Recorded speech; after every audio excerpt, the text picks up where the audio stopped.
జై శ్రీరామ్ ప్రియ Hindu బంధువులారా.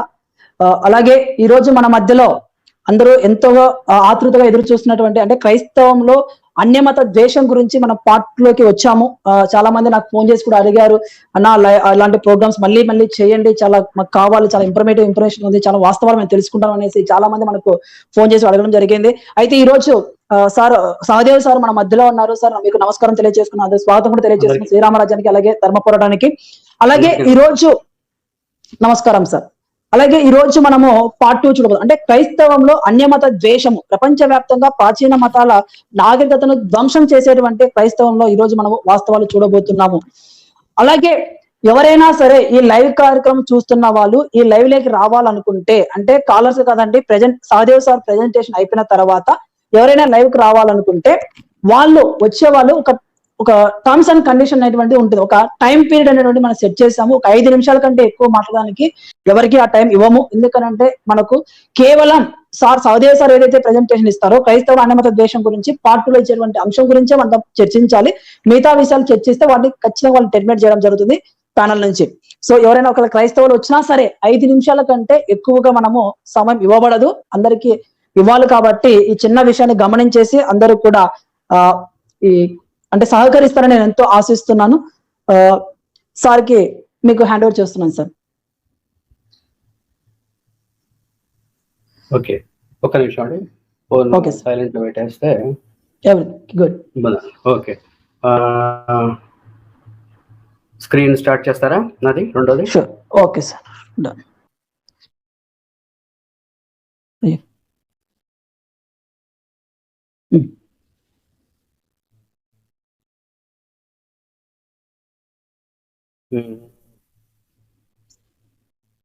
Okay, so ఇది full screen వస్తుంది కదా?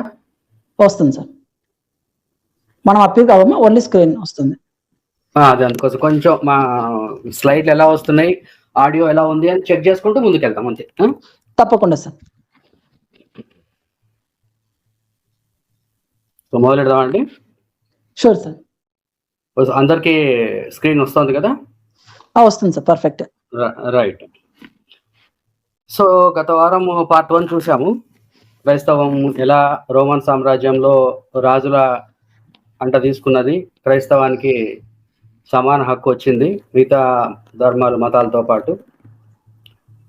ఆ పిమ్మట ఒక 80-70 సంవత్సరాల లోపే రాజ్యం అంతటా కూడా క్రైస్తవం మాత్రమే పాటించాలి, అన్య మతాలను పాటించకూడదు అన్నటువంటి నియమాలు రావడం, దాని పర్యవసానంగా ప్రాచీన ప్రపంచకంలో 7 వండర్స్ ఆఫ్ ద వరల్డ్ అని పిలిచేటువంటి రకరకాల పెద్ద పెద్ద దేవాలయాలు ఇతరన్నీ కూల్చబడ్డాయి.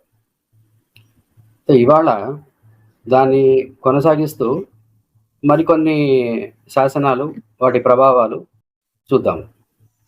ఆడియో ఓకే కదండి? తప్పకుండా సార్, మంచిగా ఉంది. రైట్. సో మనం 1600 సంవత్సరాలు వెనక్కి వెళ్ళారు ముందు. ఈ శాంతి మతం, ప్రేమ మతం అనేటువంటి పిలుచుకునే వాళ్ళ ఇతర మతస్థుల పట్ల వాళ్ళ ప్రవర్తన ఎలా ఉంది, ఆంధ్రప్రదేశ్లో కొన్ని ఉదాహరణలు చూద్దాం ఇప్పుడు. Okay sir. ఇక్కడ మీరు, ఈయన పేరు బ్రదర్ ఆరోగ్యం, హిందూ ఆచారాలు నమ్మకాలపై విషం కక్కటం ఒక వీడియో చేశారు. ఓకే, వీడియో ఎవరైనా చూసుంటే అర్థమై ఉంటుంది, వీడియో ప్లే చేయట్లేదు నేను, స్టిల్ మాత్రం పెట్టాను. ఇంటి ముందు ముగ్గు వేస్తున్నావా జాగ్రత్త. ఈ వీడియోలో ఈయన ఇంటి ముందు ముగ్గు వేస్తే శైతాన్లు వస్తారు, దయ్యాలు వస్తాయి, తర్వాత రాత్రి 12ంటికి వచ్చి ఇంట్లో చిన్న పెద్ద అందరికీ రోగాలు కలిగిస్తాయి, ఆ తర్వాత మీరు ట్రీట్మెంట్లు, బ్లాక్ మ్యాజిక్ అని తిరగాల్సి వస్తుంది, జాగ్రత్త అని భయపెడుతూ కించపరుస్తూ ఒక వీడియో చేశారు.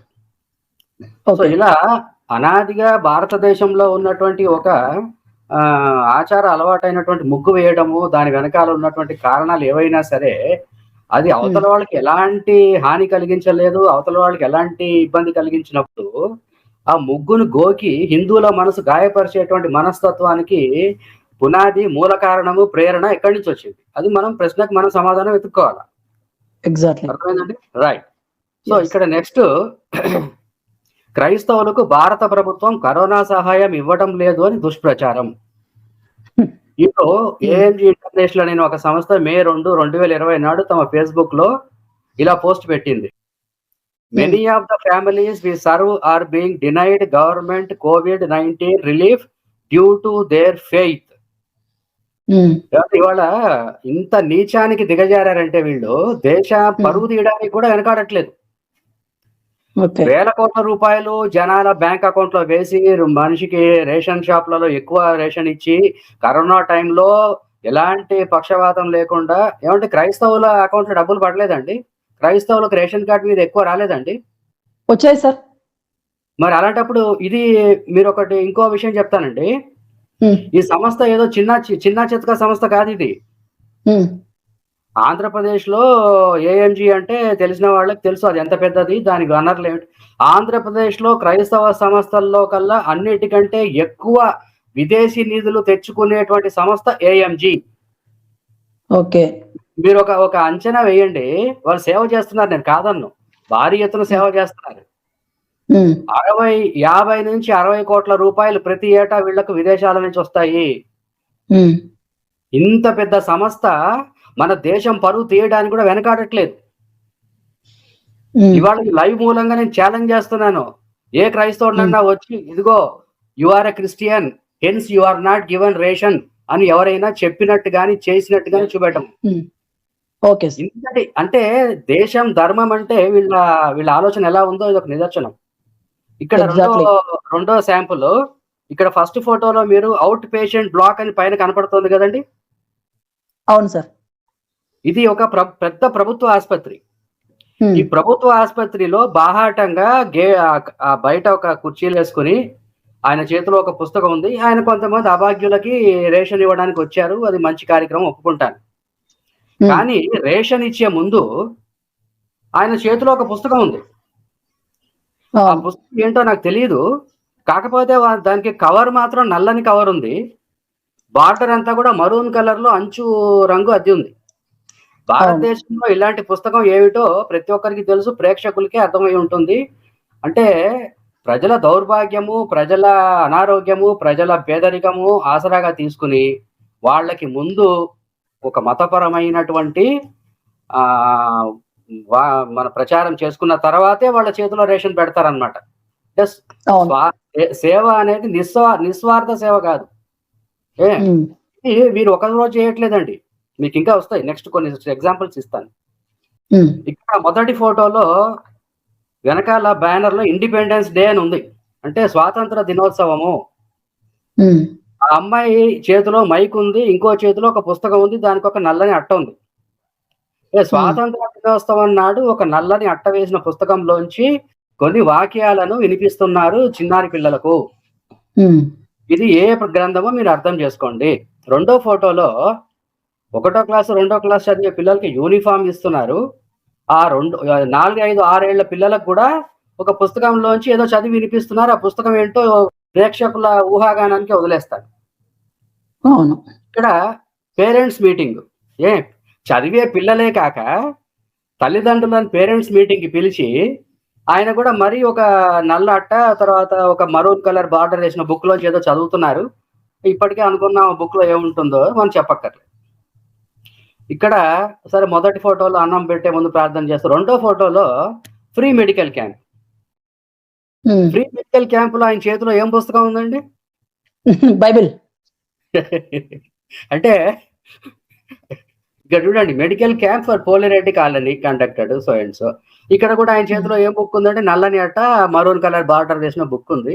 అంటే 5 ఏళ్ల చిన్నారుల నుంచి 80 ఏళ్ల బామలు వృద్ధులు దాకా వాళ్ళకి ఎలాంటి సమస్యలు ఉన్నా సేవ పేరుతో పిలిపించుకొని వాళ్ళకి సేవ చేస్తున్నారు, అది వేరే విషయము. కానీ చట్ట విరుద్ధంగా నైతికత ఏం లేకుండా ఇలా ఎవరు దొరికితే వాళ్ళకి, ఎప్పుడు దొరికితే అప్పుడు, ఎక్కడ దొరికితే అక్కడ తమ మతాన్ని రుద్ది మరీ సేవ చేస్తున్నారు. దీని మూలాల గురించే మనం వెళ్తున్నాం. ఇవన్నీ ఎందుకు చెప్తున్నానంటే 2021లో మనం 1600 ఏళ్ల వెనకాల చరిత్ర చదువుతున్నామంటే ఆ రోజు జరిగిన చరిత్ర, దానికి ప్రేరేపించిన కారణాలు, సిద్ధాంతాలు ఈ రోజుకి 100% అమలులో ఉన్నాయి. అవును. మన భగవద్గీతలో, మన దేశంలో భగవద్గీతలో 3.19లో ఏం చెప్పారు? మమకార బంధాలను విడిచిపెట్టి ఆసక్తి రహితుడై నీ పనులను ఒక కర్తవ్యములుగా నిర్వహించుము. కర్మ ఫలముపై ఆసక్తి లేకుండా పని చేయడం వలన మానవుడు ఆ పరమాత్మను చేరుకోగలడు. ఏమండి, ఇది మన సిద్ధాంతం, భారతదేశ సిద్ధాంతం ఇది. అంటే అన్నం పెడతాను రా అని చెప్పి వాడికి మతపరమైన వాక్యాలు వినిపించం మనం. ఏమండి, ఇప్పుడు ఇక్కడ ఒక లైన్ ఉందండి, పెద్ద లైన్. ఈ లైన్ లో మీరు చాలా మంది పెద్ద పెద్ద టిఫిన్ క్యారియర్లు పట్టుకుని ఉన్నారు. మీకు ఎక్కడైనా ఎవరైనా మతపరమైన వాక్యాలు చదువుతున్నట్టు గాని, ఏదైనా జెండాలు గాని, కరప ఏమి లేవు చూడండి. ఓకే, అవును సార్. ఇది ఒకే కుటుంబము తెనాలిలో, గుంటూరు జిల్లా తెనాలిలో ఒక కుటుంబము 120 రోజులలో 6 లక్షల మందికి అన్నదానం చేసింది. అవును, ఎక్కడా కూడా ప్రచారం చేసుకోలేదు, ఆర్భాటం చేసుకోలేదు. ఎక్కడా కూడా మీరు చూడొచ్చు ఫోటోలో, వచ్చిన వాళ్ళకి అడిగినంత తెచ్చుకున్న గిన్నె నిండా ఇచ్చారు. కానీ ఎవరికి కూడా మా మతాన్ని పాటించండి, మా శ్లోకాలు వినండి, మా దేవుడికి దండం పెట్టుకోండి అని చెప్పరా ఎవరు. అవును, నిస్వార్థ సేవకి, స్వార్థపూరిత సేవకి నేను కంపారిజన్ కోసం తీసుకొచ్చాను ఇది. తమ చేతులతో వండి అడిగిన వారికి అడిగినంత తెచ్చుకున్న గిన్నె నిండా పెట్టారు. ఎక్కడా కూడా మతపరమైన ప్రచారం చేసుకోలేదు. ఈవెన్ నన్ను అడిగితే నేను అనుకుంటా ఆంధ్రప్రదేశ్ లో 1% జనానికి కూడా ఈ విషయం తెలియదు అనుకుంటాను నేను. ఏమండి? అవును, కరెక్టే సార్. మీరున్నారా? నేను ఎక్కడ వినలేదు. ఒక్క కుటుంబం 6 లక్షల మందికి అన్నం పెట్టిన న్యూస్ విన్నారా మీరు? నేను వినలేదు సార్, ఇప్పుడే తొలిసారి చూస్తున్నాను. మీరు చూడండి, వాళ్ళు తయారు చేసిన గిన్నెలు, వాళ్ళు వడ్డించిన పద్ధతి, ఎక్కడా కూడా ఎవ్వరి మీద ఎలాంటి ఒత్తిడి లేదు. సో మన దేశము ఈ యొక్క సిద్ధాంతంపై ఈ రోజు దాకా బతికుంది, నిస్వార్థ సేవ. ఓకే, ఇప్పుడు ఇది అమెరికాలో ఒక సీన్ అండి. అమెరికాలో ఇస్కాన్, సనాతన ధర్మం ఇస్కాన్ లో విలువ ఉంచిన వాళ్ళు ఒక రథయాత్ర తీసుకున్నారు. ఈ రథయాత్రలో క్రైస్తవులు వచ్చి ఇలా పెట్టుకుని బైబుల్ చూపెట్టి ఇలా ప్లే కార్డు చూపెట్టడం చాలా కామన్ అక్కడ. వాళ్ళు అంటారు, మన వాళ్ళు ఇక్కడ క్రైస్తవం అడుగుతారు, అమెరికాలో మీరు చేస్తున్నారు కదా, మేము అడ్డుకోవట్లేదు కదా అంటాడు. అమెరికాలో ఇస్కాన్ వాళ్ళు రథయాత్ర తీసిన ప్రతిసారి ఏదో ఒక సువార్థికుడు వచ్చి ఇంకా గోలగోల చేస్తూ ఉంటాడు. ఇది వాస్తవం. మనం ఇప్పుడు ఏం బాబు మా ఇంటికి ఎందుకు వచ్చావు, మైక్ ఎందుకు ఆన్ చేసావు మన వాళ్ళు అడిగి ఉంటారు ఎవరు. అంతేగాని ఇలా పోస్టర్లు తయారు చేసుకునేవారు రారు. చూడండి, ఇక్కడ ఇంకో రథయాత్రలో లౌడ్ స్పీకర్ మైకు పెట్టుకుని పోలీస్ వ్యాన్ అడ్డంగా ఉన్నా కూడాను అతను వచ్చి ఒక మైక్ తో మన రథయాత్ర, ఇది అమెరికాలో, ఇది ఇండియాలో కాదు. అమెరికాలో. ఇక్కడ చూడండి, వాళ్ళు రాసుకొచ్చిన ఇది రథయాత్రను ఎదుర్కోవడానికి వాళ్ళు చేసుకున్న తయారీ ఒకసారి చూడండి మీరు. ఇవన్నీ ఎందుకు చెప్తున్నానంటే సిద్ధాంత పరంగా 2000 సంవత్సరాలుగా ఎలాంటి మార్పు లేదు. పరమత ద్వేషము, పరమతని ఒప్పుకోకపోవటము, వాళ్ళ పూజా పద్ధతులను ఎదిరించడము అన్నది అది గ్యాప్ లేకుండా ఉంది. అది ఇక్కడ చెప్పదలుచుకున్నది. ఇక్కడ ఇంకో ఈ ఫోటోలో విచిత్రం ఏంటంటే, ఈ హిందువులను ఎదిరించేవాడు మన దేశం వాడు, మతం మారిన ఇండియన్, ఇతను క్రైస్తవుడు. ఇతను అమెరికాలో ఉన్న క్రైస్తవుల నుండి ఇండియా సనాతన ధర్మానికి వచ్చిన వాళ్ళని తిడుతున్నాడు. ఇంకా ఆ వీడియోలు వింటే చాలా చండాలంగా ఉంటుంది. అతను తర్వాత మీ వీడియో లింకులు పెడతాను. అతను మాట్లాడే మీకు బ్లడ్ బాయిల్ అవుతుంది. ఇండియా దేశస్థుడై ఉండి కేవలం క్రైస్తవం పుచ్చుకున్నంత మాత్రాన అమెరికాకి వెళ్ళి అమెరికాలో హిందువులుగా ఉన్నటువంటి అక్కడ దేశస్థులని బండబూతులు తిడుతున్నాడు, దూషిస్తున్నాడు. సో ఈ బ్యాక్గ్రౌండ్ ఎందుకు ఇచ్చానంటే, ప్రపంచవ్యాప్తంగా ఈ రోజుకి కూడా వాళ్ళకి విగ్రహారాధన, బహుదైవారాధన, ఇతర క్రైస్తవేతర పూజా పద్ధతులు వాళ్ళకి ఈ రోజుకి ఆమోదయోగ్యం కాదు. ప్రజాస్వామ్య పద్ధతులు, సెక్యులరిజం అన్నటువంటి కాన్సెప్ట్ మీద వాళ్ళు అన్నిటినీ పర్మిట్ చేస్తున్నారు. వ్యక్తిగతంగా చాలా మంచి వాళ్ళు, అమెరికా వాళ్ళు చాలా మంచి వాళ్ళు. 190% మంది బంగారు బుజ్జికొండలు, ఒక 10% మంది ఇట్లా ఉంటారు. సో అండి, అంటే ఒక కంటిన్యూటీ ఆఫ్ హేట్రెడ్ చెప్పేదంటే, continuity of hatred for other beliefs అన్నది కంటిన్యూ అవుతుంది. సో లాస్ట్ టైం మనం చెప్పుకున్నాము, కాన్స్టాంటైన్ చక్రవర్తి హయాం అయిపోయిన తర్వాత కొన్నాళ్ళకి థియోడోసియస్ అనే ఒక అతను వచ్చాడు. అతను కూడా చాలా శాసనాలు ఇచ్చాడు. ఈ శాసనాలన్నీ కూడా థియోడోసియన్ కోడ్ అని చెప్పి వాళ్ళు రాసుకున్నారు, పుస్తకాలు రాసుకున్నారు. సో ఇప్పుడు కాన్స్టాంటైన్ చక్రవర్తి హయాం అయిపోయిన తర్వాత చేసినటువంటి అణిచివేత చర్యల్ని ముందుకు తీసుకెళ్లారు. అలాగే 8 నవంబర్ 392 నాడు వేసిన శాసనం ప్రకారము థియోడోసస్ జారీ చేసిన శాసనంలో క్రైస్తవేతర ఆరాధన చేస్తే ఆ దేవాలయం వారు 25 పౌండ్ల బంగారం జరిమానాగా చెల్లించాలి. 25 పౌండ్లు అంటే సుమారు 11.33 కిలోలు బరువు వస్తుంది అనమాట. సో ఇది ఒక 392 సంవత్సరం 8 నవంబర్ నాడు ఇది ప్రకటించారు. అలాగే దాంతో పాటు బలి, విగ్రహారాధన, తర్వాత దీపధూప నైవేద్యాలు ఎక్కించడము ఇదంతా కూడా వాళ్ళు వేశారు. ఎవరైనా చేస్తే, ఇంట్లో చేస్తే ఇల్లు జప్తు అవుతుంది, గుడిలో చేస్తే గుడి బంగారం జరిమానాగా చెల్లించాలి. అలాగే ఈ శాసనాలు రిపీట్ అవుతుంటాయి. ఎందుకంటే రోమన్ సామ్రాజ్యము ఇవాళ మనం లెక్క పెడితే ఒక 25 దేశాల మీద విస్తరించి ఉండింది. ఇటు ఉత్తరాఫ్రికా, Greece, Rome, Syria, Jordan, Judea, Israel, Palestine అవన్నీ కూడా కలిసి ఉన్నాయి. సో ఒక్కొక్క ప్రాంతంలో ఒక్కొక్క సంవత్సరంలో ఈ అణిచివేత కార్యక్రమాలు జరిగాయి అవసరాన్ని బట్టి. సో కొన్ని ఉత్తర ఆఫ్రికా అలెగ్జాండ్రియా అనే ప్రాంతము, అక్కడ ఒక సంవత్సరంలో విగ్రహారాధన నిషేధించారు. గ్రీస్ లో ఒకసారి, రోమ్ లో ఒకసారి, అలాగే ఇట్లా రకరకాల సంవత్సరాల్లో అదే శాసనాలు రిపీట్ అయ్యేవి. సో 21 డిసెంబర్ 381 నాడు pagan sacrifice or prayers will be finally loss of property. అంటే బలులు ఇచ్చిన క్రైస్తవేతర దేవుళ్లకు బలులు ఇస్తే, ప్రార్థన చేస్తే వాళ్ళ ఆస్తి జప్తు చేయబడుతుంది. 24 ఫిబ్రవరి 391 మళ్ళీ అదే నిషేధం. 16/6/391 నాడు ఆలయ ప్రవేశం చేయకూడదు, బలులు ఇవ్వకూడదు. ఎవరైనా న్యాయపతులు, మెజిస్ట్రేట్లు చూసి చూడనట్టు వదిలేస్తే వాళ్ళని కూడా దండిస్తారు. వాళ్ళ ధర్మాన్ని వాడు పాటించాడులే పాపం వదిలేయకూడదు, మ్యాజిస్ట్రేట్ కఠినంగా శిక్షించాలి. ఇది రాజుగారు ఇచ్చిన శాసనాలు కొన్ని చూపించాను. ఇప్పుడు ఒక ముగ్గురు క్రైస్తవ పుణ్య పురుషుల మతోన్మాద చర్యలు చూద్దాము. Saint Benedict, arch bishop Cyril, Saint Ambrose. ఈ ముగ్గురు సెయింట్. ఈ సెయింట్ బెనడిక్ట్ వారి చర్యల గురించి మనకి ఉన్న ఒక మూల గ్రంథము life and miracles of Saint Benedict and Saint Gregory the great. అంటే 1980లో ముద్రించారు. ఇది వాటికి 140 సంవత్సరాల పాత బుక్. ఇదేదో సంఘ్ పరివార్లు, కట్టర్లు, మతోన్మాదులు రాసిన బుక్ కాదు ఏమండి. సో 529వ సంవత్సరంలో అపోలో దేవాలయం విగ్రహాల ధ్వంసము. 529లో ఈయన చాలా పెద్ద అపోలో దేవాలయాన్ని ధ్వంసం చేశాడు. అక్కడ వాళ్ళు ఏం రాసుకున్నారంటే పుస్తకంలో, అక్కడ ఒక పురాతన అపోలో దేవాలయం ఉంది. ఇది పాత అన్యమత ఆచారం ప్రకారం మూర్ఖులైన స్థానిక రైతులు పూజించేవారు.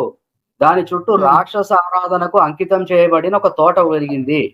బెనడిక్ట్ వచ్చినప్పుడు అతను విగ్రహాన్ని పగలగొట్టాడు, బలిపీఠాన్ని పడగొట్టాడు, రాక్షస ఆరాధన చెట్లను నరికాడు. అతను అపోలో ఆలయంలో సెయింట్ మార్టిన్ కు అంకితం చేసిన ప్రార్థనా మందిరాన్ని మరియు అపోలో బలిపీఠం ఉన్న చోట సెయింట్ జాన్ కు మరొక ప్రార్థనా మందిరాన్ని నిర్మించాడు. మరియు అతను తన నిరంతర ప్రబోధంతో జిల్లా ప్రజలను విశ్వాసంలోకి పిలిచాడు. అంటే ప్రచారం చేసుకున్నారు. పడగొట్టిన దేవాలయాల ప్రాంతంలో బలిపీఠం దగ్గర ఒక చర్చి, విగ్రహాలు ఉన్న చోట మరొక చర్చి నిర్మించారు. ఇది ఆ సెయింట్ బెనడిక్ట్ గారు చేసినటువంటి ధ్వంసము. మీకు లెఫ్ట్ సైడ్ ఉన్నది రోమానియలు కట్టినటువంటి దేవాలయం, అవన్నీ శిథిలావస్థలో ఉన్నాయి.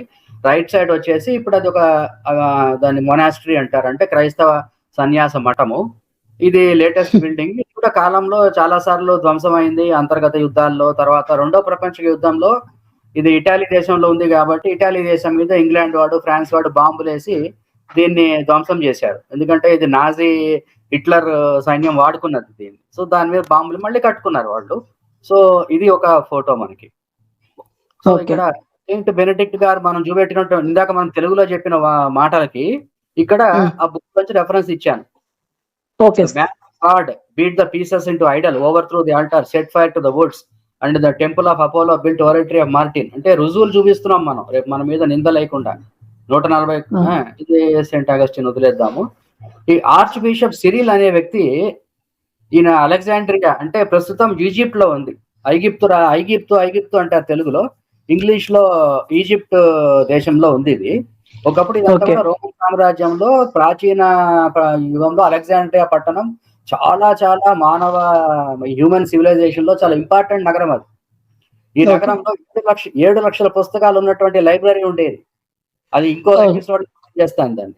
Okay, so Cyril arch bishop Cyril పెద్ద దుష్ట సమూహంతో కలిసి వారి ప్రార్థనా మందిరాలకు, సెనగాగ్ జూయిష్ యూదుల ప్రార్థనా మందిరాల నుండి దూరంగా తీసుకెళ్లి యూదులను నగరం నుంచి వెళ్ళగొట్టారు.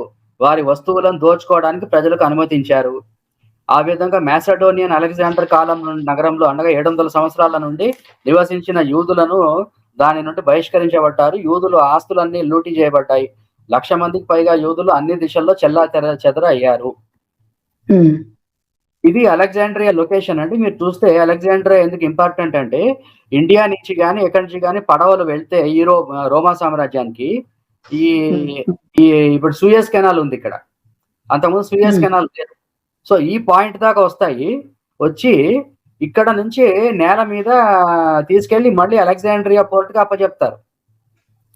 అక్కడి నుంచి గ్రీసు, ఇటలీ, రోము, ఇంగ్లాండ్ అంతా మన సరుకులు వెళ్తాయి. అలాగే అక్కడి నుంచి వచ్చే సరుకులు అలెగ్జాండ్రియా నుంచి ఇక్కడికి వస్తాయి. ఇక్కడ నుంచి ఇట్లా సముద్ర మార్గంలో ఇండియాకి వస్తాయి. ఇది trade route, via trade cum sea cum land route ఇది. అందువల్ల అలెగ్జాండ్రియా నగరము చాలా ప్రాముఖ్యత పొంది, చాలా సైన్స్ లో కానీ, అస్ట్రానమీలో కానీ, అన్ని లెక్కల్లో కానీ, జామెట్రీలో కానీ చాలా ప్రసిద్ధిగాంచిన ఆచార్యులు ఉండేవారు ఆ నగరంలో. ఇది యూదులపై జరిగిన వివిధ తారీఖుల 325 నుంచి 489 దాకా ఎక్కడెక్కడ వాళ్ళ ఆస్తులు జప్తు చేయబడ్డాయి, వాళ్ళ ప్రార్థనా మందిరాలు ధ్వంసం చేయబడ్డాయి అన్నటువంటి లిస్ట్ ఇది. ఈ అలెగ్జాండ్రియా నగరంలో లేడీ హైపాటియా అనేటువంటి ఒక గొప్ప శాస్త్రవేత్త, తత్వవేత్త, తర్వాత గణిత శాస్త్ర మేధావి ఒక లేడీ ఉండేది, ఒక లేడీ టీచర్ ఉండేది.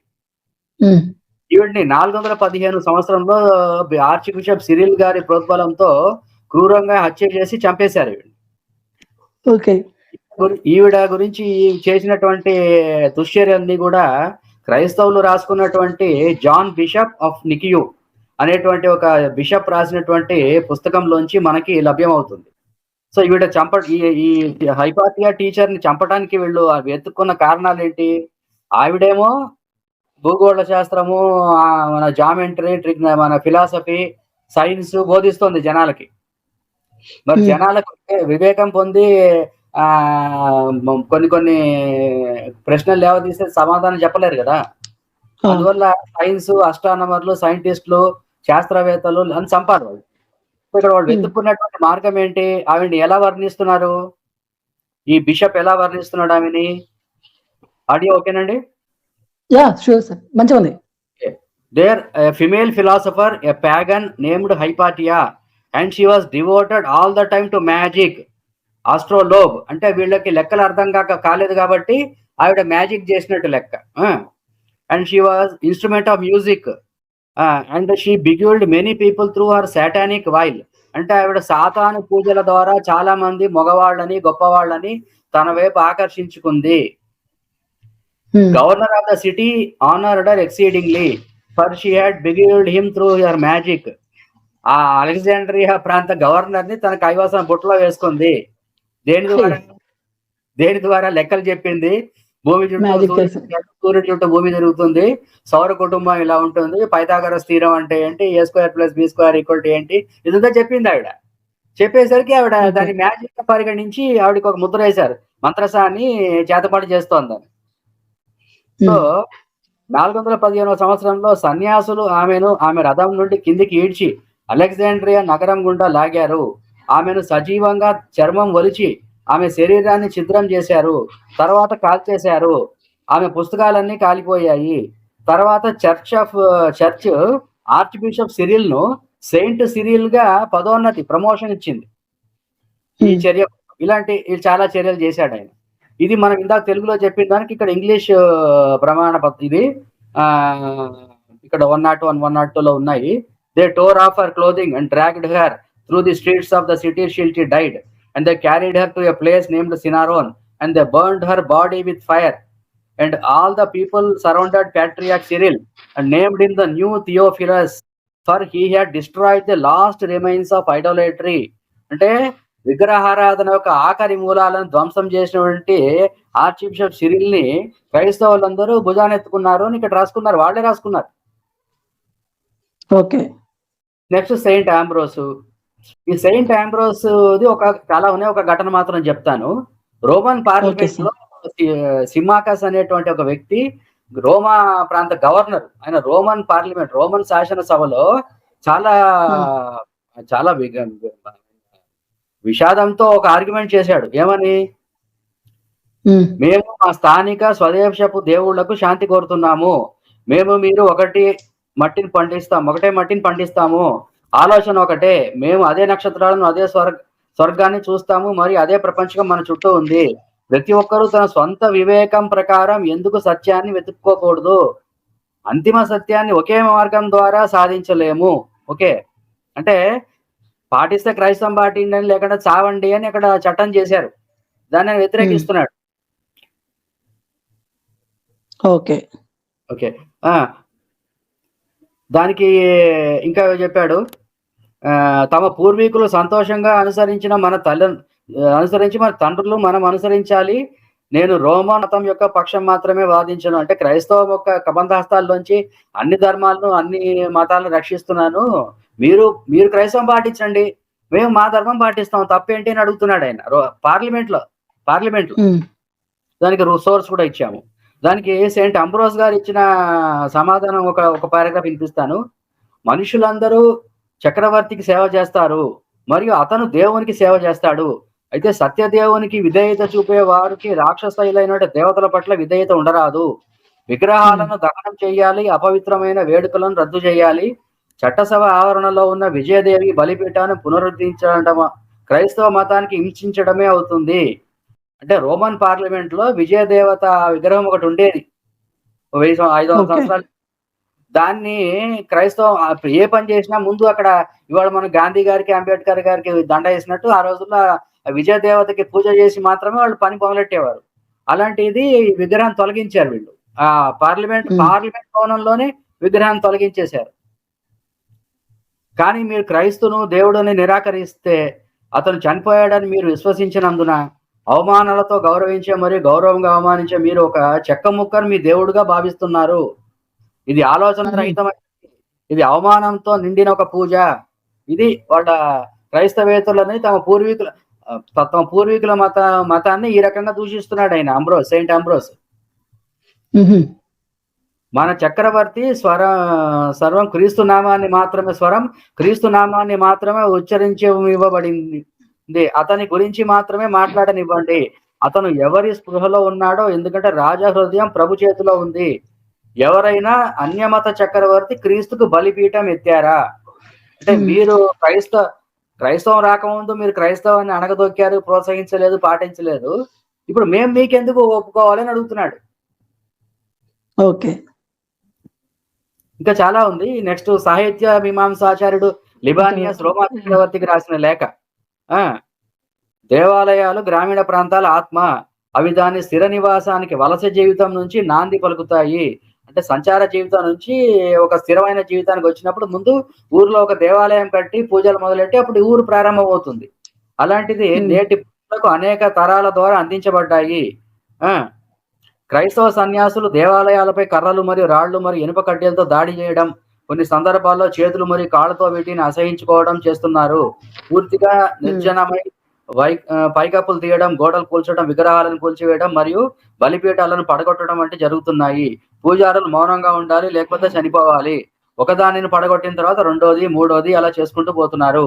ఇది లిబానియస్ అనేటువంటి ఒక తత్వవేత్త ఊరి పెద్దలకు రాశాడు ఉత్తరం. కాపాడండి, చాలా శ్రమ, ధనం మరియు సమయం వెచ్చించి నిర్మించిన దేవాలయాలను కూల్చివేయడం సమాజానికి హాని కలిగించడమే కాకుండా చక్రవర్తి సొంత ఆస్తిని మూర్ఖంగా కోల్పోవడం లాంటిది. ఉద్దేశించిన విధంగా ఉపయోగించకపోతే బహుశా పన్నుల వసూళ్ల కోసం మరో విధంగా ఉపయోగించబడుతుంది. క్రైస్తవ సన్యాసుల అరాజక విధ్వంస దాడుల నుంచి దేవాలయాలను సంరక్షించాలని కూడా అతను వేడుకున్నాడు. థియోడోసియస్ కి 386వ సంవత్సరంలో ఆయన రాసిన లేఖ ఇది. వాళ్ళ పుణ్య పురుషుల యొక్క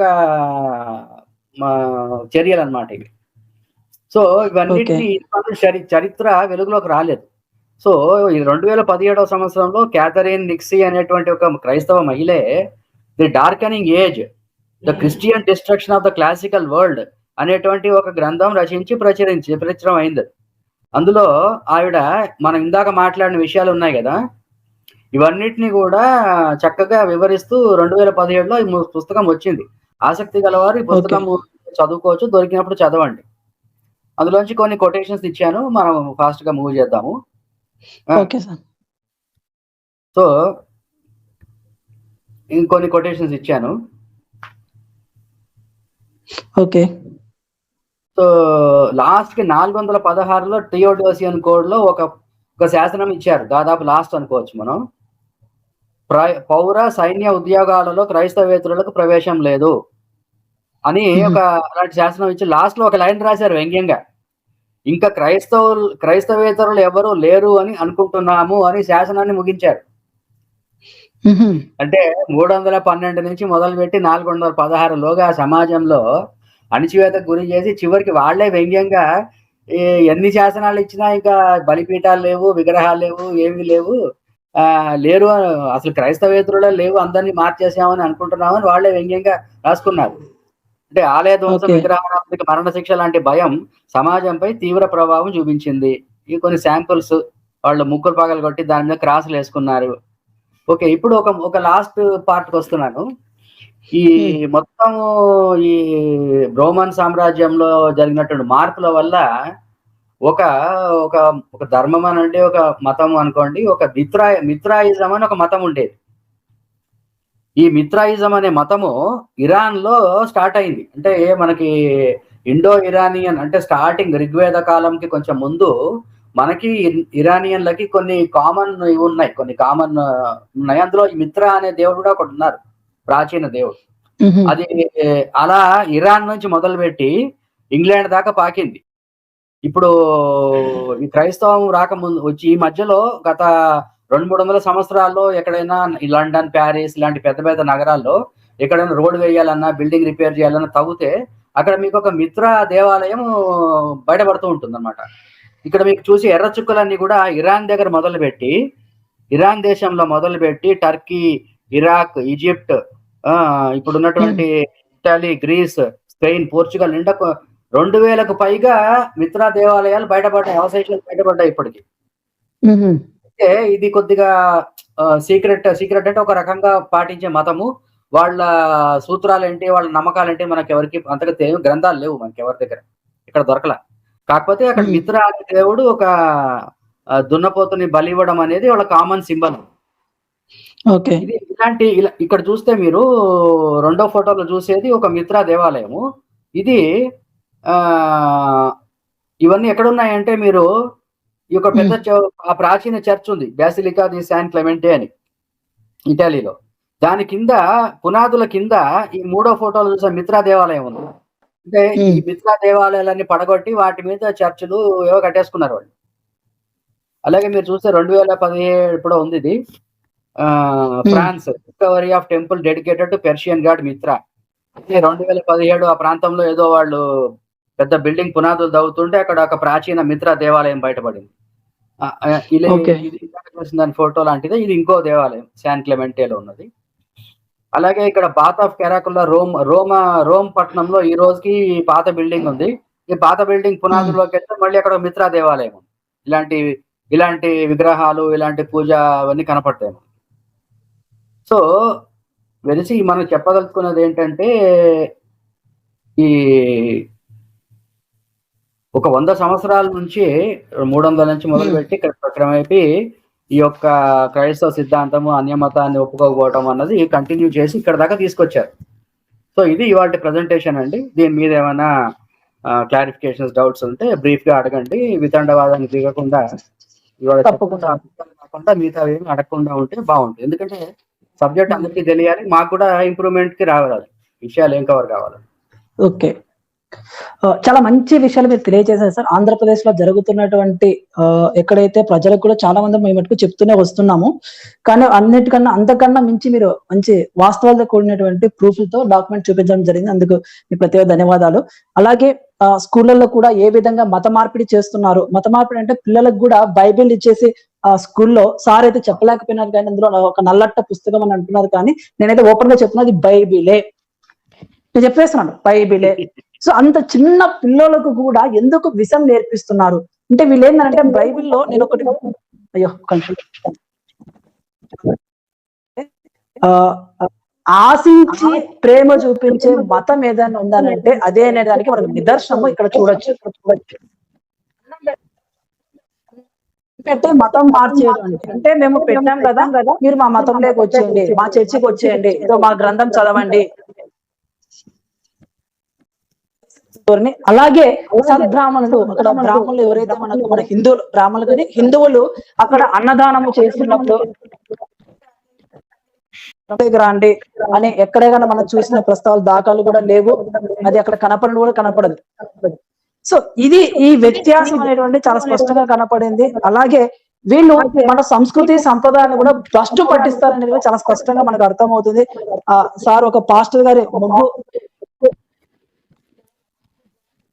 బైబిలే వ్యతిరేకిస్తున్నానండి.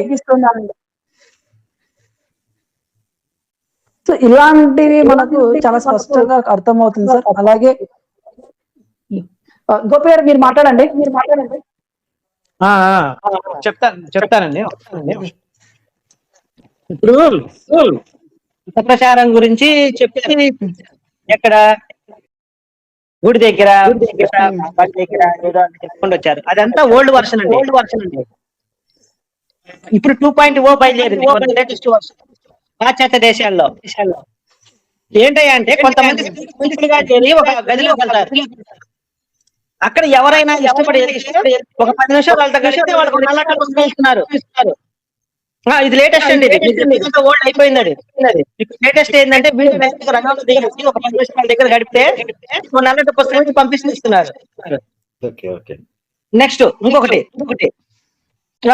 కొంతమంది ఒక స్త్రీ నల్లట పుస్తకాలు పట్టుకొని పాశ్చాత్య దేశాలు ఎక్కడ రోడ్డు మీద నిలబడుతుంది. వచ్చి వాడు ఆ 2 బ్రష్ అంతా అలా ఒత్తేసుకొని ఒక పుస్తకం తీసుకొని వెళ్ళిపోవచ్చు. ఇది లేటెస్ట్ ఫ్యాషన్ అండి. ఇది ఇప్పుడు లేటెస్ట్ గా జరుగుతుంది. ఇది మీరు చెప్పిందంతా చాలా ఓల్డ్ అది ప్రచారం అనేది. ఇప్పుడు ఈ ఆడవాళ్ళు ఇలా ప్రచారం చేస్తున్నారు. మెన్స్ ప్రూఫ్ లాంటిది చూపెడితే జనాలకు కూడా ప్రూఫ్ ఉంటుంది. అదే ప్రూఫ్ లో నెక్స్ట్ వీడియోలో చూపిస్తారండి. ఇలా ఒత్తేసి వెళ్ళిపోయి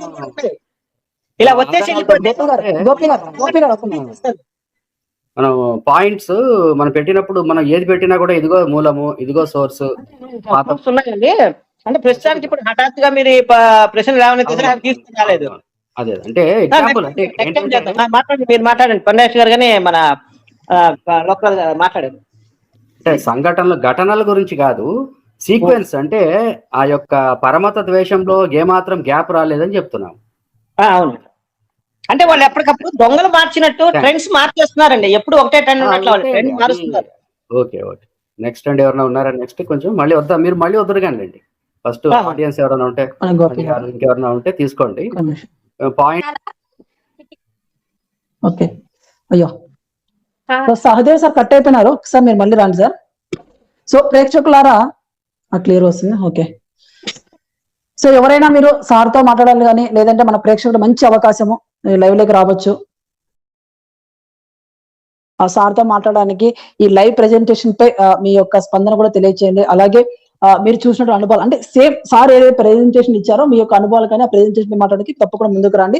ఇక్కడ లైవ్ లింక్ ఇవ్వడం కూడా జరిగింది, స్ట్రీమ్ యాడ్ లింక్. అలాగే ధర్మపోరాటం ఛానల్లో కూడా లింక్ ఉంటుంది. అలాగే శ్రీరామరాజు ఛానల్ కూడా కామెంట్ లింక్ ఇవ్వడం జరిగింది. ప్రతి ఒక్కరు కూడా ఈ అవకాశాన్ని సద్వినియోగం చేసుకున్నారని నేను ఆశిస్తున్నాను.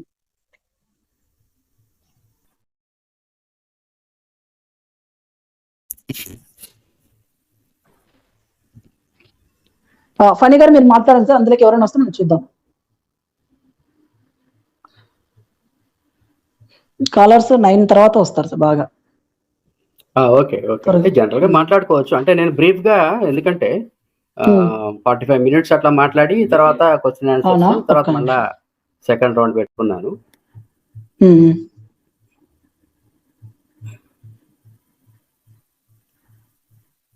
సో ఇంకా మనం ఇది క్రోనలాజికే వచ్చాను నేను ప్రస్తుతము తేదీల వారీగా వచ్చాను.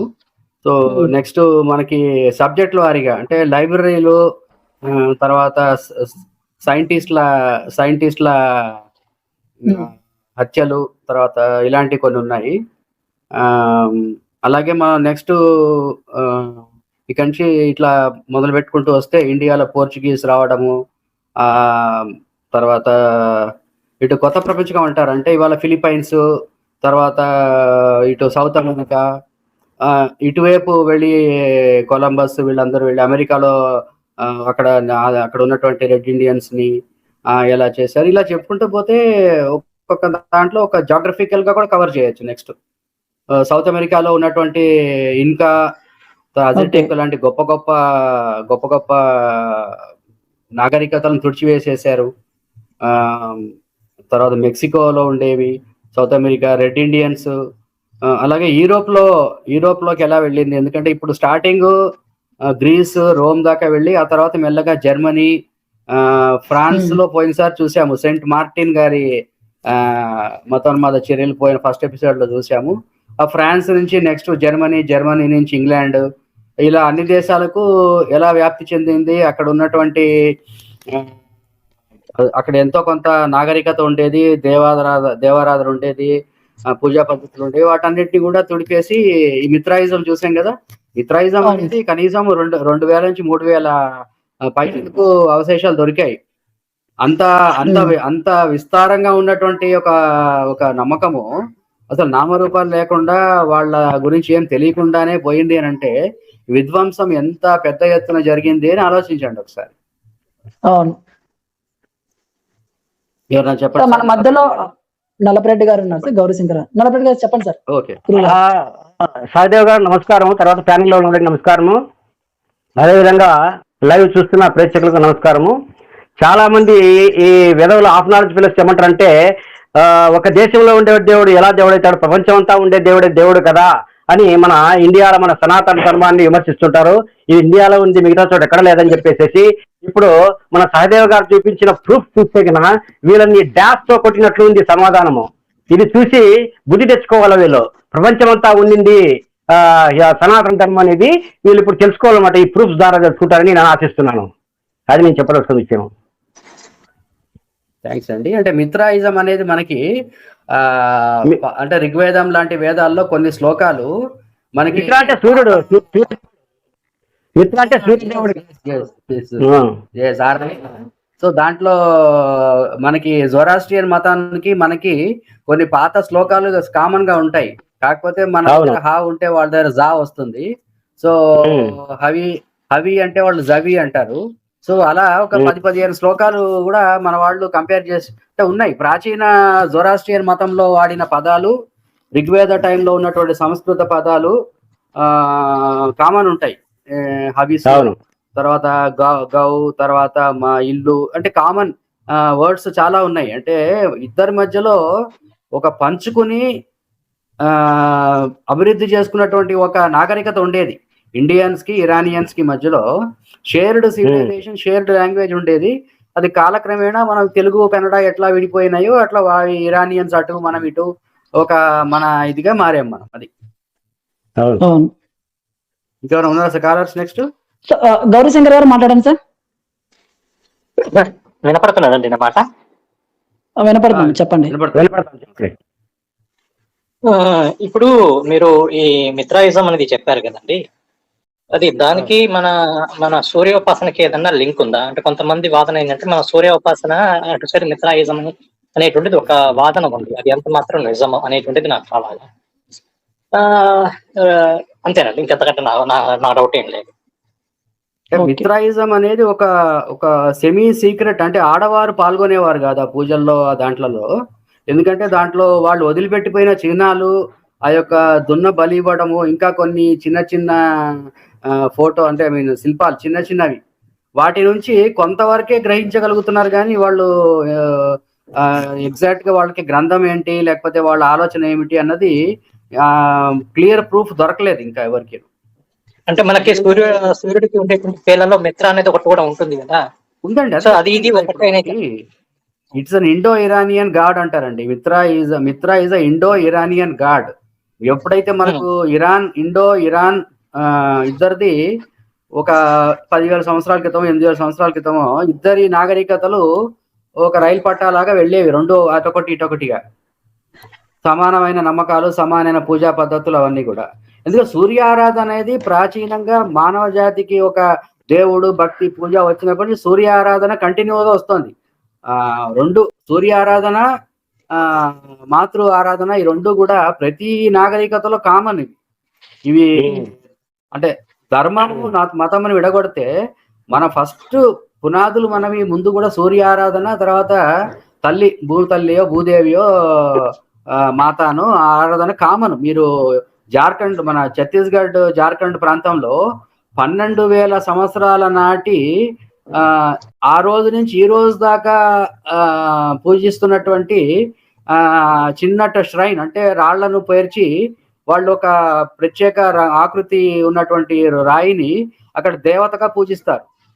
అది తవ్వకాల్లో దొరికింది, రాళ్ల కుప్పల మధ్యలో దొరికింది. దాన్ని కార్బన్ డేటింగ్ అంది చేస్తే 12,000 సంవత్సరాల పాతది అని తేలింది. కానీ మాతృమూర్తి ఆరాధన, సూర్య ఆరాధన పాత ప్రాచీన ధర్మాలు మతాలకి కామన్ ఫ్యాక్టర్. అది మీకు సాల్ ఇన్విక్టస్ అన్నది డిసెంబర్ 25 జాతీయం కాకముందు సూర్య ఆరాధన. అది ఒక పెద్ద మనిషి పుట్టినరోజుగా మార్చక ముందు అది సూర్య ఆరాధన. సాల్ ఇన్విక్టస్, సాల్ అంటే సూర్యుడు, సాల్ ఇన్విక్టస్ అనేటువంటి సూర్య ఆరాధన పండగనే అది యేసుక్రీస్తు పుట్టినరోజు లేకపోతే క్రైస్మస్ గా మారింది. సో ప్రపంచమంతా పాషాణ మతాలు పుట్టకపూర్వము, పాషాణ మతాలు మన సనాతన ధర్మ ధ్వంసం చేయకపోవడం, ప్రపంచమంతా ఏదో ఒక రూపంలో విగ్రహారాధన సనాతన ధర్మము వర్ధిల్లిందనమాట. మీరు చెప్పే ప్రకారం అయితే, మీరు చెప్పే ప్రూఫ్స్ ప్రకారం అయితే ఖచ్చితంగా నమ్మాలి. ఇప్పుడు గ్రీకు, రోమన్ మనం చూసాం కొన్ని ఫోటోలు, ఆలయాలు అవన్నీ కూడాను. అవును. అసలు ఏంటంటే ఇవి గ్రంథ ఆధారిత మతాలు ధర్మాలు కావు ఇవన్నీ కూడా. అబ్రహామిక్ 3 మన యూదుల తోరా, క్రైస్తవుల ఇతర గ్రంథాలు, ముస్లింల ఖురాన్ వదిలిపెట్టి గ్రంథ ఆధారిత మతాలు కావు ఇవి. ఇవి ఏంటంటే జ్ఞాన పరంపర, ఒక ప్రవాహం, పెద్ద నదులు కాలువలు కలిసినట్టు. నేను ఇది చేస్తున్నాను, నువ్వేం చేస్తున్నావు చెప్పు. ఓహో, నువ్వు నీ దగ్గర మాతృమూర్తి ఆరాధన ఎక్కువ ఉందా, ఓకే నేను 2 మాతృ. ఇప్పుడు విక్టరీ దేవత, విక్టరీకి విజయదేవి విగ్రహం రోమన్ పార్లమెంట్ లో ఉండింది. అతి ప్రాచీన ప్రజాస్వామ్యకి నిలయమైనటువంటి రోమన్ దీంట్లో వాళ్ళు విజయదేవి అమ్మవారి పూజ చేసి అన్ని పనులు చేసే, యుద్ధానికి వెళ్ళినా, పార్లమెంట్ మొదలు పెట్టినా విజయదేవి ఆరాధన చేసి అడుగు పెట్టేవారు లోపలికి. తల్లికి దండం పెట్టి లోపలికి వెళ్ళేవారు. పార్లమెంట్ కంటే పెద్ద తల్లి విజయదేవి. అలా మీరు అపోలో అంటే ఔషధాల దేవత, మెర్క్యూరీ. ప్రతి ఒక్క అవసరానికి మనం ఎట్లాగైతే భూమాత, లేకపోతే ధనానికి ఒక అమ్మ, లేకపోతే చదువుకు ఒక అమ్మ అని పెట్టుకున్నాము, అదే ఫిలాసఫీ, అదే సిద్ధాంతంలో వాళ్ళు ఔషధాలకు ఒక తల్లి, విజయానికి ఒక తల్లి, తర్వాత ఇలా రకరకాలుగా పెట్టుకున్నారు వాళ్ళు. మాతృమూర్తి ఆరాధన మానవ జాతి అతి ప్రాచీన పరంపర. అంతేకాదు, ఇప్పుడు వీళ్ళ గ్రామాల్లో గ్రామ దేవతలు ఉన్నారు కదా, ప్రతి గ్రామంలో ఒక ప్రత్యేకమైన గ్రామ దేవతలు వేరే వేరే పేర్లతో, కానీ ఆ గ్రామ దేవతలు ఎక్కడా కూడా చరిత్ర లేదనమాట. ఇలా గ్రామ దేవతలు ఏ విధంగా ఉన్నారో ఆ విధంగా ఉన్న దేవతలంతా వాళ్ళు నాశనం చేశారు కాబట్టి దానికి చరిత్ర లేకుండా పోయింది. ఇప్పుడు కూడా గ్రామ దేవతలు నాశనం చేసే చరిత్ర లేదు కదా. అనేక గ్రామాల్లో వేరే వేరే పేర్లతో గ్రామ దేవతలు ఉన్నాయి, కానీ ఆ గ్రామ దేవతలు నాశనం చేసే చరిత్ర అనేది లేకుండా పోతుంది అనమాట. అది అదే విధంగా ప్రపంచం నాశనం చేయడం బట్టి దానికి చరిత్ర లేకుండా పోయింది. ఇప్పుడు ఆయన చెప్పారు ఒక గ్రామము. చెప్పండి సార్. ఇప్పుడు ఈ ప్యానలిస్టులు ఎవరైతే ఉన్నారో, నేను చెప్పే ఒక పాయింట్ ని మీరు నోట్ చేసుకోండి, దాని గురించి స్టడీ చేయండి. అది వచ్చేసరికి లింపియా అని చెప్పేసి ఒక ప్రక్రియ ఉందండి లాటిన్ అమెరికాలో. దాన్ని మీద పరిశోధన చేయడం వల్ల ఒక వర్గపు కన్వర్జన్ మాఫియాని మనం అడ్డుకోవచ్చు. ఇప్పుడు కొత్తగా ఏమొస్తున్నారంటే, ఇప్పుడు మీ హిందూ ధర్మంలో చేతబడులు ఇవి ఉన్నాయి, కానీ క్రిస్టియానిటీ దానికి సపోర్ట్ చేయదు, కాబట్టి మిమ్మల్ని ఎవరు చేతబడి చేయకుండా ఉండాలి అంటే మా ధర్మంలోకి రండి అని చెప్పేసి ఒక ప్రక్రియ స్టార్ట్ అయింది. అది ఏ, దీని గురించి నేను స్టడీ చేస్తే వాళ్ళ క్రిస్టియానిటీలో లాటిన్ అమెరికాలో ఒక ప్రక్రియ ఉంది, లింపియా అని చెప్పేసి, ఈ బ్లాక్ మ్యాజిక్స్ ని వాష్ అవుట్ చేసే ప్రక్రియ. ఇప్పుడు ఇవాళ లింపియన్స్ చాలా మంది వెబ్సైట్ లో గిఫ్ట్స్ మెయింటైన్ చేస్తున్న వాళ్ళు కూడా ఉన్నారు, యూట్యూబ్ ఛానల్స్ అవన్నీ. సో లింపియా అనేటువంటిది ఒక ప్రక్రియ ఉంది అంటే దానికి సపోర్ట్, దానికి ఈ బ్లాక్ మ్యాజిక్ కానీ తర్వాత ఇంకోటి కానీ వాళ్ళ లిటరేచర్ లో ఎక్కడో చోట ఉండాలా. సో ఈ లింపియాని గురించి ఎవరైనా సరే స్టడీ చేయగలిగితే ఆ particular group of conversion mafia ఏదైతే ఉందో వాళ్ళ రోల్ మనం వహించగలుగుతాం. అది నేను నేను చెప్పగలుగుతాను. మంచి విషయం అండి. అయితే నేను కొన్ని గ్రంథాలు మీకు ఫస్ట్ పేజీ మనకు కావాల్సిన పారాగ్రాఫ్ మాత్రం సమయభావం వల్ల చెప్పాను. ఆ పుస్తకాలు తీసి చూస్తే మేము పోయినసారి స్ట్రీమ్ లో చెప్పాము, సెయింట్ మార్టిన్ గారు దేవాలయాలను పడగొడితే దేవదూతలు ఈటీలు బల్యాలు పట్టుకొచ్చి వాళ్ళు కూడా ఆయన పక్కన నుంచి పడగొట్టారన్నారు. అది బ్లాక్ మ్యాజిక్ కాదు, అది క్రైస్తవంలో బ్లాక్ మ్యాజిక్ లేదా? అన్యమత దేవాలయాలు పడగొట్టడానికి దేవదూతలు రావడం ఏంటండి? అది is it not equal to magic and superstition? అది మూఢనమ్మకం కాదా? రాసుకున్నారు. ఇందాక నేను చూపించిన పుస్తకాలు పేజీకి బ్లాక్ మ్యాజిక్ ఉంది. ఆయన సముద్రంలో పడవ వెళ్తుంటే ఏదో ఆపద వస్తే యేసుక్రీస్తు కొట్టిన 3 మేకలు ఒక మేక ఇటేసేట, ఒక దయ్యం పారిపోయింది, అటు ఒక మేక వేస్తే అటు ఒక దయ్యం పారిపోయింది అని ఆ బుక్ లో రాసి ఉంది. నేను చెప్తే బాగుంటదు, టైం చాలా పడుతుందని నేను క్లుప్తంగా చెప్తున్నాను. ఇవన్నీ తీస్తే ఇవాళ మన తెలుగు కామెడియన్స్ ఎందుకు పనికిరారు ఆ పుస్తకాలు చదివితే? అట్లాంటివి ఉన్నాయి. అంటే మనుషులు పడగొట్టారంటే ఎవరు నమ్మరు కదా, దేవదూతలు పడగొట్టారంటే అవు కరెక్టే అని అనుకుంటారు కదా, అందుకోసం ఆ విధంగా రాసి ఉంటారు. అదే ఇప్పుడు ఆయన సెయింట్ మార్టిన్ పొడవడానికి కత్తి తీసుకొచ్చాట, ఆ కత్తి మార్టిన్ దగ్గరికి రాగానే మాయమైపోయిందిట. అది బ్లాక్ మ్యాజిక్ కాదా? అది క్రైస్తవంలో లేదా? వాళ్ళు రాసుకోలేదా? దాని ఆధారంగా మత ప్రచారం, మత ఎక్స్పాన్షన్ చేసుకోలేదా? వాళ్ళు చేసుకున్నారు. ప్రజలు ఏది నమ్మితే చూపించి చేసుకున్నారు కదండి. ప్రజలు ఇప్పుడు నిన్న చూసాను, నిన్న ఒక 3 నిమిషాలు ఒక వాక్యం చూపించాను మీకు. ఆ ట్రాన్స్లేషన్ లో అడిజిప్పి తిప్పి ప్రజలకు అడి చెప్పి ఏమో చేయరు. సో లోతుగా వెళ్ళిన కొద్దీ చాలా విషయాలు బయటకు వస్తాయండి. మీరు చూపించిన విషయాలు ప్రజల్లోకి సహదేవ్ గారు, మీరు చూపించిన విషయాలు ఈ గ్రంథాలు మీరు చూపించిన గ్రంథాలు అవి ప్రజల్లోకి తీసుకెళ్తే ఒక విధంగా వీళ్ళని మనము నోరు మూయించచ్చని నేను అనుకుంటా ఉన్నా. తప్పకుండానండి. ఎందుకంటే మనం సూపర్, ఇప్పుడు ఒకటండి, ఇంటర్నెట్ ఎంత మంచిదో అంత పనికొస్తుంది అన్ని రకాలుగా. తర్వాత వీళ్ళు ప్రాచీన గ్రంథాలు అన్నిటిని కూడా డిజిటల్, గూగుల్ వాళ్ళు కానీ ఇంకోళ్ళు కానీ డిజిటల్ చేసి ఆన్లైన్ లో పెట్టేశారు. కాకపోతే మనము ఏ పుస్తకం వెతకాలా అన్నది చాలా కష్టమైన పని కాబట్టి వెళ్ళట్లేదు. ఇంకా దీనికి భాష ఇప్పుడు ఇట్లా మనం ఊకదంపుడు ఫ్రీ ఫ్లోయింగ్ డిబేట్లు పెట్టుకోకుండా ఒక ప్రెజెంటేషన్ ఆధారాలతో ఒక ప్రెజెంటేషన్, దానికి ఇదిగో రుజువులు, దానికి ఇదిగో లింకులు, ఇదిగో ఇలా జరిగింది అని చరిత్ర చెప్తోంది. ఆ చరిత్ర మీరే రాసుకున్నారు. మీ బిషప్లు, మీ పోపులు రాసిన పుస్తకాల్లోంచే మీరు చేసిన మతోన్మాద చర్యలు మీకు చూపిస్తున్నాం మేము, అంతే కదా. మేమేమి రాసుకోలేదు. మేము చూపించిన పుస్తకాలు ఇందాక ఇంగ్లీష్ వెర్షన్ 1880లో వచ్చింది. అంతకుముందు అది లాటిన్ లోనో, గ్రీక్ లోనో, ఎథియోపియన్ భాషలోనో ఉంది. అది ఇప్పుడు ఇంగ్లీష్ లో వచ్చింది, డిజిటైజ్ అయింది, ఆన్లైన్ లో దొరుకుతుంది, డౌన్లోడ్ చేస్తున్నాము, వెరిఫై చేస్తున్నాము, క్రాస్ చెక్ చేస్తున్నాము, ప్రజల ముందు ఉంచుతున్నాము. అంటే ఇప్పుడు దాకా జరిగిన చర్చలు కూడా ఊరికే బేస్ లేకుండా ఏం చేయలేదు, బైబిల్ ఆధారంగా చేసుకొని చేస్తున్నాము. అదే కరెక్ట్. నేను చెప్పేది ఏంటంటే ఇప్పుడు మనకి ఒకటండి, ఫర్ ఎగ్జాంపుల్ ఇప్పుడు మన పౌల్ గారి లేఖనాల్లో 1 కొరింథియన్స్ అని ఒక బుక్ ఉంది అనుకోండి. కొరింథియన్స్ అంటే ఎవరు? భౌగోళికంగా వాళ్ళు ఎక్కడ ఉండేవాళ్ళు తెలియాలి కదా మనకి. తెలియదు, మనకి తెలియదు. సో ఇలాంటి గ్యాప్స్ మనం గ్రంథంలో ఉన్న వాక్యాలు, వాళ్ళ సిద్ధాంతాలు, ఫిలాసఫీల వరకు మనం చేయగలిగాము. అయితే కొరింథియన్ అంటే ఎవరు? అది ఇటాలీలో ఉందా, గ్రీక్ లో ఉందా, సిరియాలో ఉందా, జెరూసలేం పక్కన ఉందా, ఆ ఊరు తెలియదు మనకి. అలాగే ఫిలిప్పి అనే ఊరు ఎక్కడ ఉంది, ఏ దేశంలో ఉంది? సో ఇలా భౌగోళిక, ఇది ఎందుకు ముఖ్యం అంటే ఒక చిన్న విషయం చెప్తాను. ఇప్పుడు మార్కు సువార్త ఉంది కదా, మార్కు సువార్త పరిశోధకుల ప్రకారము మొట్టమొదట రాసిన సువార్త అది మార్కు. మిగతా సువార్తలు మార్క్ ఆధారంగా వచ్చాయి. అయితే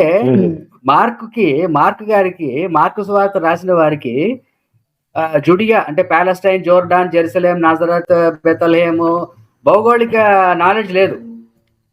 ఆహా, సో ఆయన ఒక ఒక ఒక ఊరు నుంచి ఇంకో ఊరికి వెళ్ళారు అని రాసేటప్పుడు ఏం చేశాడంటే ఒక యూ షేప్ లో ఊరు పేర్లు చెప్పాడు.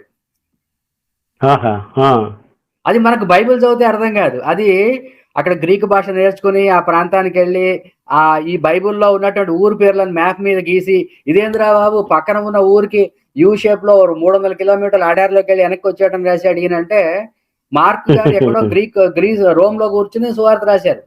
ఆయనకి జాగ్రఫీ తెలియదు. సో ఈ డిఫెక్ట్ మనకు కూడా తెలియదు. ఓహో, దాన్ని మిగతా సువార్తల్లో సరిదిద్దారు. ఇప్పుడు మిగతా సువార్తలు ఏం చేశారంటే మార్క్ గారు హైదరాబాద్ నుంచి విజయవాడ వెళ్ళాలంటే ముందు మెడ్రాస్ వెళ్ళాడు యేసు, తర్వాత బెంగళూరు వెళ్ళాడు, తర్వాత విజయవాడ వచ్చాడని రాశారు. సో అవి మనకు తెలియవు, ఎందుకంటే అది అక్కడ ఉన్నాయి, ఇటాలీలో, గ్రీస్ లో, లేకపోతే జోర్డాన్, ప్యాలెస్టైన్ లో, జుడియాలో ఉన్నాయి. సో ఈ భౌగోళిక తప్పులు ఇవన్నీ కూడా మిగతా సువార్తల్లో సరిదిద్దారు జాగ్రఫీ వాడుకుని. సో చర్చల్లో యాంగిల్స్ కవర్ అవుతాయి, కొన్ని యాంగిల్స్ మిస్ అవుతాయి. సో ఆల్రెడీ బైబిల్ పరిశోధకులు ఫారిన్ లో చేసినటువంటి పరిశోధకులు చాలా మంది ఉన్నారు. అంటే అది ఎలా ఉంటాయి సార్, గౌరీ శంకర్ గారు కొద్దిగా కట్ చేస్తున్నా సార్, వేరే వాళ్ళు వచ్చారు కాలర్స్. ఓకేనండి. సో పరిశోధకులు రాసిన గ్రంథాలు, వాళ్ళు చేసిన విశ్లేషణ వీడియోలు కలిపి చదివితే మనకి కొన్ని నిన్న ఆసక్తికరమైన విషయాలు బయటపడతాయి. ఇప్పుడు మన బైబిల్ చదివితే పౌల్ గారికి, పీటర్ గారికి మధ్యలో జరిగినట్టు గొడవలు, గందరగోళాలు, ముఠ తగాదాలు, విభేదాలు ఎవరికి అర్థం కావు. అవునవును. సో యూదుల కాని వారికి మధ్యలో ఉన్నటువంటి విభేదాలు ఇవన్నీ మనకి బైబిల్ ద్వారా తెలియవు. దానికోసం మనం ఫారిన్ పరిశోధకులు రాసిన పుస్తకాలు, వీడియోలు చదివితే ఇప్పుడు దాకా చేసినటువంటి డిబేట్లకి ఇంకా కొంచెం డెప్త్, ఇంకా కొంచెం కవరేజ్ బాగా వస్తుంది. ఇప్పుడు ఇంత ముందు ఈ గూగుల్ లేదు, తర్వాత ఈ వ్యవస్థ లేదు కాబట్టి వీళ్ళు ఏం చెప్పినా కూడా వీళ్ళకి చెల్లిపోయింది అనమాట. ఇప్పుడు అన్ని ప్రూఫ్లన్నీ గూగుల్లో దొరుకుతున్నాయి కాబట్టి అంతా చదువర్లు బాగా ఎడ్యుకేటెడ్స్ వెతుక్కొని చూసుకున్నారు. బైబిల్ అంతా బోగస్ అని చాలా విషయాల్లో దాంట్లో ఉన్నాయి కాబట్టి చాలా మంది ఫారిన్ లో నీకు అమెరికా ఇట్లా చోట ఈ క్రిస్టియానిటీని వదిలేయడం అదే కారణం, అదే గూగులే. ఇంతకుముందు ఆ వ్యవస్థ లేదు కదా, వాళ్ళు పాస్టర్లు ఏం చెప్తే అది నమ్మేవాళ్ళు. అదే జరుగుతుంది. ఎక్స్ట్రా వేరే కాలర్స్ ఉన్నారా సార్? కట్ అయిపోయారు, మళ్ళీ వస్తారు. ఓకే సార్, అయితే కంటిన్యూ చేద్దాం. అయితేనండి మనం అనుకుంటున్నాము క్రైస్తవులు బ్లైండ్ గా నమ్ముకుంటూ పోయారు, పరిశోధన చేయలేదు, క్రైస్తవాన్ని వ్యతిరేకించలేదని చెప్పి. అది మన అపోహ. అది ఎందుకంటే 1900 అంటే ఇవాళకు 150 సంవత్సరాల ముందు నుంచి, 170 సంవత్సరాల ముందు నుంచి కూడా ఇంగ్లాండ్ లో, అమెరికాలో క్రైస్తవము గురించి, క్రైస్తవ వ్యతిరేకంగా క్రైస్తవంలోంచి బయటకు వచ్చిన వాళ్ళు గ్రంథాలు రాశారు. ఎంఎల్ అనే ఒక అతను 120 సంవత్సరాల క్రితం బుక్కులు రాశారు. అలాగే గత 100 సంవత్సరాల నుంచి కూడా క్రైస్తవాన్ని లోతుగా పరిశీలించిన వాళ్ళు, అందులో ఉన్న వాళ్ళు బయటకు వచ్చి దాంట్లో ఉన్నటువంటి పాయింట్లను లేవదీసి గ్రంథాలు రాశారు, చిన్న చిన్న పుస్తకాలు రాశారు వాళ్ళు. అవన్నీ మనకి ఇంటర్నెట్ లో PDF లో దొరుకుతున్నాయి. అలాగే గత 30 సంవత్సరాల్లో చాలా మంది పరిశోధకులు వచ్చారు. ఇప్పుడు డాక్టర్ రిచర్డ్ క్యారియర్ అని ఒకరు ఉన్నారు. Richard carrier double PhD. ఆయన ఒక రకమైన రీసెర్చ్ చేసి 7-8 పుస్తకాలు రాశారు. అలాగే డాక్టర్ బార్ట్ ఎహ్ర్మ్యాన్ అని ఆయన ప్రొఫెసర్, ఆయన కూడా PhD. ఆయన యూనివర్సిటీలో మతపరమైనటువంటి రిలీజియస్ అఫైర్స్ అని ప్రతి అమెరికాలో చాలా యూనివర్సిటీలో రిలీజియస్ అఫైర్స్ డిపార్ట్మెంట్ ఉంటుంది. అందులో అన్ని ధర్మాల గురించి, అన్ని మతాల గురించి పరిశోధన చేస్తారు. అలా బార్ట్ ఎహ్ర్మ్యాన్ గారు న్యూ టెస్టమెంట్ మీద విస్తారంగా చేసి ఆయన ఫోర్జ్డ్ అని ఒక బుక్ రాశారు ఇటీవల, ఒక 4 ఏళ్ల క్రితం. ఫోర్జ్డ్ అంటే ఈ న్యూ టెస్టమెంట్ లేకపోతే బైబిల్లో చేర్చిన పుస్తకాల్లో జరిగినటువంటి మార్పులు, ఓర్పులు, ఫోర్జరీల గురించి ఆయన బుక్ రాశాడు. ఆయన ఏమి క్రైస్తవం మీద ద్వేషంతో చేయలేదు. ఆయన ఒక ప్రొఫెసర్. ఆయన పరిశోధనలో భాగంగా ఆయన కొన్ని పుస్తకాలు రాశాడు. ఇట్లా కొంతమంది నిరాధారంగా రాసిన పుస్తకాలు ఉన్నాయి, నిరాధారంగా చేసిన ప్రకటనలు ఉన్నాయి. మనకు ప్రామాణికంగా యూనివర్సిటీ ప్రొఫెసర్స్, అలాగే స్టీవ్ మేసన్ అని ఒక ఆయన ఉన్నారు, నెదర్లాండ్స్ లో 20 సంవత్సరాలు ప్రొఫెసర్ గా పనిచేశారు. ఆయన చాలా మెథాడికల్ గా విశ్లేషణ చేస్తారు. అంటే ఇప్పుడు విశ్లేషణ అనేది ఎలా ఉంటుందంటే, మా ఉదాహరణకి గాస్పెల్ అనే పదం ఎప్పుడు మొదటిసారి వాడకంలోకి వచ్చింది, గాస్పెల్ అనే పదానికి మూల పదం గ్రీక్ లో ఏంటి, అది ఎందుకు ప్రాచుర్యం పొందింది, అది ఇవాంజలియాన్ అంటే గ్రీక్ భాషలో ఇవాంజలియాన్ అనేటువంటి సమాన పదం గాస్పెల్ ఇంగ్లీష్ లో. సో మొదట న్యూ టెస్టమెంట్ ఇవి గ్రీక్ భాషలో రాశారు కాబట్టి అసలు న్యూ టెస్టమెంట్ రాయకముందు గ్రీక్ భాషలో ఇవాంజలియోన్ అనే పదాన్ని ఎన్నిసార్లు వాడారు, ఆ తర్వాత ఎన్నిసార్లు వాడారు.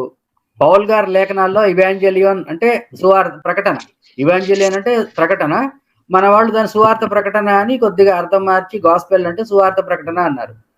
సో ఇవాంజలియోన్ అనే పదము మార్క్ ఎన్నిసార్లు వాడారు, లూక్ ఎన్నిసార్లు వాడారు, మాథ్యూ ఎన్నిసార్లు వాడారు, తర్వాత అలా విశ్లేషణ చేస్తారు. ఇది పిచ్చి పిచ్చిగా విశ్లేషణ చేయరు. చేసి ఈ గ్రంథాలు సువార్త ప్రకటన మీద ఫోకస్ పెడుతున్నాయి అని ఒక నిర్ణయానికి వస్తారు.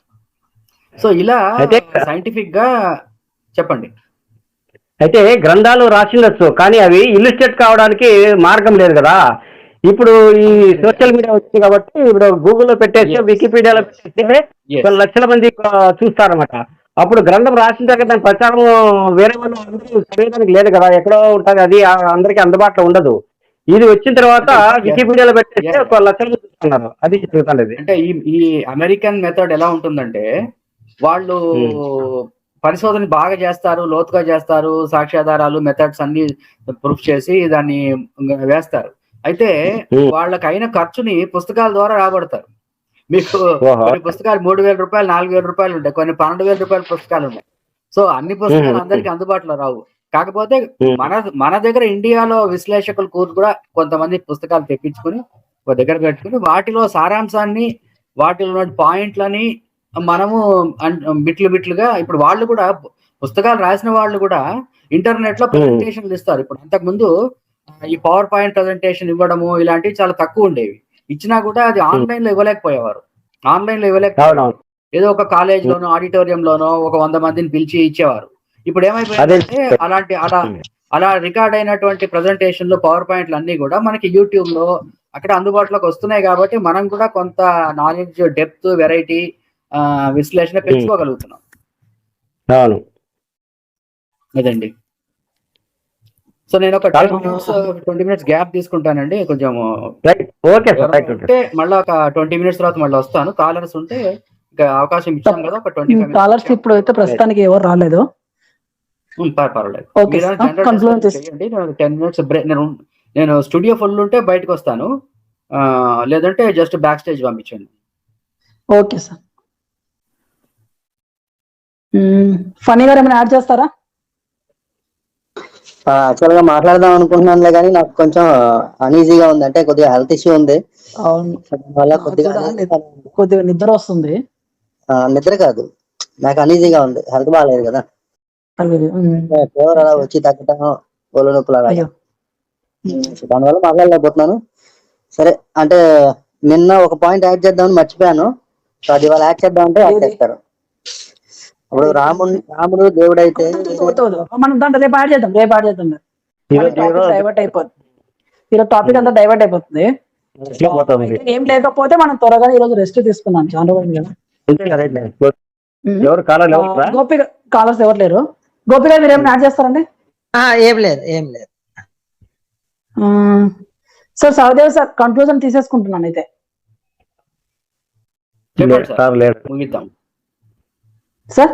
ఏంటి, కొంచెం చాలా పెద్ద క్యూ ఉంటుందని పోయినసారి చాలా మంది వచ్చారు, చాలాసేపు వాదించారు. ఈసారి వారు కూడా ఒకరు రాలేదన్నారు, అర్థమైపోయింది వాళ్ళకి.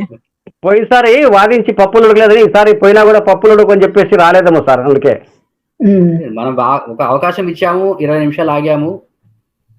అంటే వాళ్ళకి సోర్సెస్ తప్పు అని సోర్సెస్ ఉంటే రాగలుగుతారు, తప్పు అని సోర్సెస్ లేనప్పుడు ఎందుకు వస్తారు, రాలేరు సార్. అది అంటే నీవు వాళ్ళు రాసిన గ్రంథాల నుంచే వాళ్ళకి చూపెట్టేసరికి వాళ్ళే రాసుకున్నారు. వాళ్ళ పుణ్య పురుషుల మతోన్మాదాల గురించి వాళ్ళే గొప్పగా రాసుకున్నారు. మనం రాయలా, వాళ్ళే రాసుకున్నారు. అవునవును. మనం రాసిన చెప్తే వాళ్ళు ఒప్పుకుంటారు సార్? వాళ్ళు రాసిన చెప్తేనే ఒప్పుకోవడం లేదు, మనం రాసిన చెప్తే ఒప్పుకుంటారా?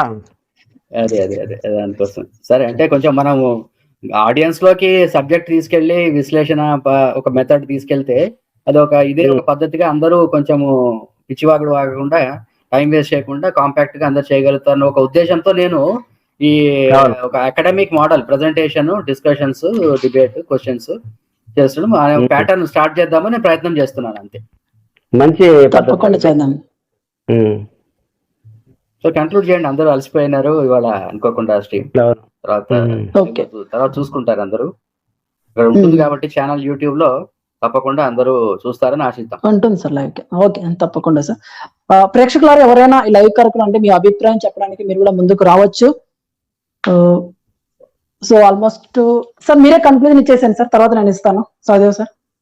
అదేనండి, ఈ శీర్షికలో 2వ పార్ట్ కింద మనము రోమన్ సామ్రాజ్యంలో రాజులు క్రైస్తవంలోకి రావడము, వారు చేసినటువంటి శాసనాల ప్రకారం అన్య మతాలు అంతరించిపోవడము, తర్వాత కనుమరుగైపోవడం చూసాము. అలాగే క్రైస్తవ మతోన్మాదము అంటే బేసిక్ గా మై వే హైవే అంటారు ఇంగ్లీష్ లో.